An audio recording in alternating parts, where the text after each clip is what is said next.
Star प्रवाहावरील प्रेमाची गोष्ट ही मालिका आता संपुष्टात आली आहे.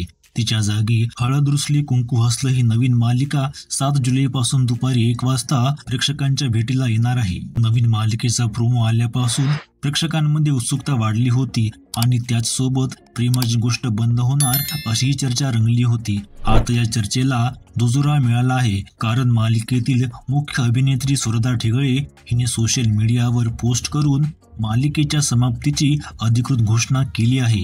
तिने शेवटच्या स्क्रिप्टचा फोटो शेअर करत गेल्या 6 महिन्यांचा प्रवास खास असल्याचं म्हटलं आणि संपूर्ण टीमचे आभार मानले. सध्या मालिकेत मेहकाच्या खुनाचा गुन्हा सावनीने केल्याचं उघड झालं आहे. मुक्ता, सागर आणि कोमल मिळून सावनीचं सत्य बाहेर आणण्यासाठी नाटक रचतात आणि मेहकाचं भूत बनवून सावनीला घाबरवत आहेत. हे नाटक यशस्वी होतं का हे शेवटच्या काही भागात दिसणार आहे, पण आता हे स्पष्ट झालं आहे की प्रेमाची गोष्ट या मालिकेने प्रेक्षकांचा निरोप घेतला आहे.